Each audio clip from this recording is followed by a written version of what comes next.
السلام علیکم ورحمۃ اللہ وبرکاتہ۔ آج میں آپ کو 5 ایسے اعمال کے بارے میں بتاؤں گا جن کے بارے میں آپ صلی اللہ تعالیٰ علیہ وسلم نے ارشاد فرمایا کہ اگر ایک شخص ان 5 چیزوں پر توجہ دے دے اور ان کو وقت پر کر لے تو وہ اس دنیا میں بھی کامیاب رہے گا اور آخرت میں بھی۔ حضرت میمون بن مہران رضی اللہ تعالی عنہ روایت کرتے ہیں کہ محمد صلی اللہ تعالی علیہ وسلم نے ایک آدمی کو نصیحت کرتے ہوئے فرمایا کہ 5 چیزوں سے پہلے غنیمت جان کر لو، زندگی خوشگوار گزرے گی۔ نمبر 1، اپنی جوانی کو بڑھاپے سے پہلے۔ یقیناً جوانی اللہ کی بہت بڑی نعمت ہے جسے ہم لوگ لغویات اور فحش چیزوں میں گنوا دیتے ہیں۔ اس عمر میں ہمارے اندر جو جوش، جذبہ، ہمت، کام کرنے کی لگن اور کچھ پانے کی تڑپ ہوتی ہے وہ زندگی کے اور عمر میں نہیں ہوتی۔ جوانی میں انسان کچھ بھی کر سکتا ہے، دنیا فتح کر سکتا ہے، اور اس عمر میں جو کام کیے جاتے ہیں ان کا اثر دیر تک رہتا ہے۔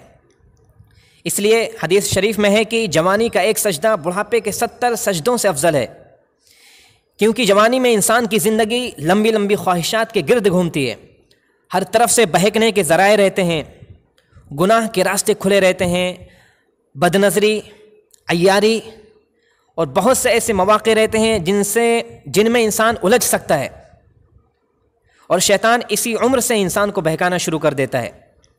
اگر ایک انسان جوانی میں خود کو بچاتا ہے، گناہوں سے دور رکھتا ہے اور وقت کو صحیح طریقے سے استعمال کر کے اللہ کو راضی کرتا ہے، یہ جوانی اللہ رب العزت کو بہت محبوب ہے۔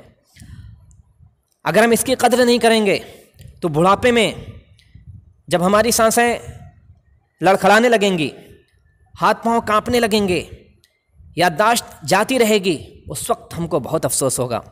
شاعر نے کہا ہے کہ سیر کر دنیا کی غافل زندگانی پھر کہاں، زندگی گر کچھ رہی تو یہ جوانی پھر کہاں۔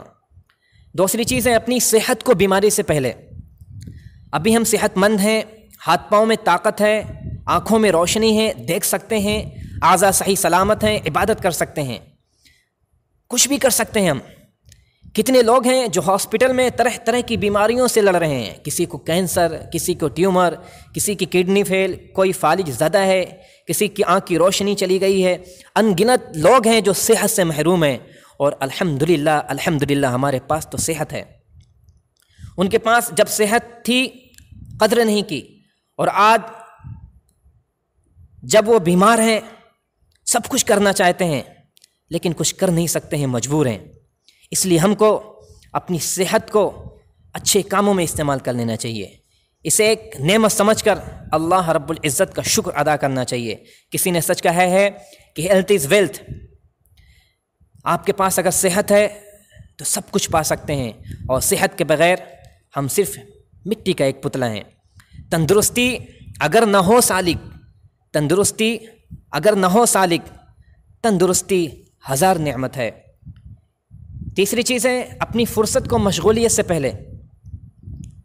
اپنے خالی اوقات کو سو کر، کھیل کر، سیر و تفریح میں ضائع کرنا زندگی کا احمقانہ عمل ہے۔ خالی اوقات اللہ رب العزت کی بہت بڑی عظیم نعمت ہے، اسے یوں ہی نہیں گنوانا چاہیے۔ ہم خالی اوقات کو قیمتی بنا سکتے ہیں۔ بہت سے لوگ ہیں جو آج بہت مشغول ہیں، انہیں خود کے بارے میں سوچنے کا موقع نہیں ملتا، اپنے بچوں کے سامنے ٹھیک سے مسکرا نہیں پاتے ہیں، اپنی فیملی، رشتہ داروں اور دوستوں کو وقت نہیں دے پاتے ہیں، عبادت کے لیے بھی برائے نام وقت نکالتے ہیں، کیونکہ اب ان کے پاس وقت نہیں ہے۔ ان کا ذہن ہمیشہ office, company, factory, meeting, future planning اور پروجیکٹس میں الجھا رہتا ہے، چاہتے ہوئے بھی وہ وقت نہیں نکال سکتے ہیں۔ ایسا کیوں ہے؟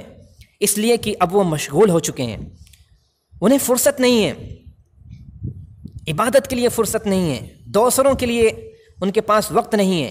آپ صلی اللہ تعالیٰ علیہ وسلم نے ارشاد فرمایا کہ رات بہت لمبی ہے، اسے اپنی نیند سے چھوٹی مت کیا کرو، اور دن بہت روشن ہے، اسے اپنے گناہوں سے کالا مت کیا کرو۔ مطلب یہ ہے کہ رات کو وقت نکال کر نفلیں پڑھا کرو، اور دن میں روزے رکھا کرو۔ اس لیے جب کبھی بھی ہمارے پاس وقت ہو، کالج کے بعد، آفس کے بعد یا کام کے بعد، جب بھی فرصت ملے، ہم کو اپنے اوقات کو اچھے کاموں میں استعمال کر لینا چاہیے۔ چوتھی چیز ہے اپنی مالداری کو محتاجی سے پہلے۔ اس دنیا میں ہر شخص آزمایا جا رہا ہے، کوئی دولت کے ذریعے، کوئی کام کے ذریعے، کوئی غریبی کے ذریعے، کوئی بیماری کے ذریعے، کوئی صحت کے ذریعے۔ اللہ تعالیٰ سب کو آزما رہے ہیں۔ اللہ کا شکر ادا کرنا چاہیے کہ ہم دولت مند ہیں۔ بہت سے لوگ ایسے ہیں کہ انہیں یہ دولت بھی نصیب نہیں، دوسرے غریب ہیں، اس کا مطلب یہ نہیں ہے کہ وہ بد نصیب ہیں اور ہم خوش نصیب، بلکہ وہ اللہ تعالیٰ کے محبوب بندے ہیں۔ اللہ انہیں غریبی و محتاجی دے کر اور ہمیں امیری دے کر آزما رہا ہے۔ دولت روک کے نہیں رکھنی چاہیے۔ اللہ دولت جمع کرنے والوں کو ناپسند کرتا ہے۔ آج نہیں خرچ کریں گے تو کب خرچ کریں گے؟ ہمارے پاس بہت سے لوگ ہیں جو ہماری توجہ اور دولت کے مستحق ہیں، اور اللہ تعالیٰ انہیں ہماری جنت کا ذریعہ بنایا ہوا ہے۔ ہم بیواؤں کی، یتیموں کی، محتاجوں کی، بیماروں کی، بھوکوں کی چند لوگ ہیں جو مانگنا نہیں چاہتے لیکن مجبوراً مانگ رہے ہیں۔ والدین اپنے بیٹیوں کی شادی نہیں کر سکتے، غربت کی وجہ سے اولاد کو پڑھا نہیں سکتے، کام پہ لگا دیتے ہیں۔ ایسے لوگوں کی مدد کر سکتے ہیں۔ بہت سارے مواقع اللہ نے ہمیں دیے ہیں جن میں ہم خرچ کر کے اللہ رب العزت کو راضی کر سکتے ہیں۔ بہت سے لوگ ہیں جو امیر تھے، اپنے پیسوں اور دولت پر ناز تھا، گھمنڈ تھا، آج محتاج ہو گئے ہیں۔ اب خرچ کرنا چاہتے ہیں لیکن خرچ نہیں کر سکتے، اس لیے دل کھول کر خرچ کرنا چاہیے، اس عقیدے کے ساتھ کہ اللہ رب العزت ہمیں اس کا بدلہ 10 گنا دے گا۔ اللہ رب العزت فرماتا ہے سورہ انعام آیت نمبر 160 میں، من جاء بالحسنۃ فلہ عشر امثالھا، کہ جو کوئی بھی نیک کام کرتا ہے اللہ رب العزت اس کا ثواب 10 گنا بڑھا کر دیتے ہیں۔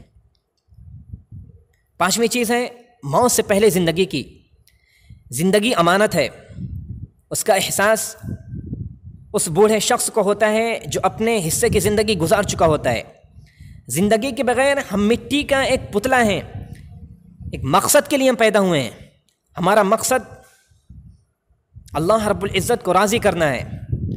اللہ نے زندگی کا مقصد سورہ مؤمنون آیت نمبر 115 میں بتا دیا ہے، افحسبتم انما خلقناکم عبثا وانکم الینا لا ترجعون۔ مطلب یہ ہے کہ کیا تم یہ سمجھ رہے ہو کہ ہم نے تمہیں بغیر مقصد کے یوں ہی پیدا کر دیا ہے اور تمہیں ہماری طرف لوٹ کے نہیں آنا ہے؟ اس لیے ہمیں اپنی زندگی کو سیریسلی، سنجیدگی کے ساتھ گزارنا چاہیے اور ہر وقت اپنے مقصد پر توجہ دینا چاہیے۔ کسی کو نہیں معلوم کہ کس کو کتنی زندگی دی گئی ہے۔ جب بھی ہمیں وقت ملے ہم کو اپنی زندگی کو نیک کام میں لگانا چاہیے، کیونکہ آخرت میں اللہ رب العزت کے سامنے ہم کو ساری چیزوں کا جواب دینا ہے۔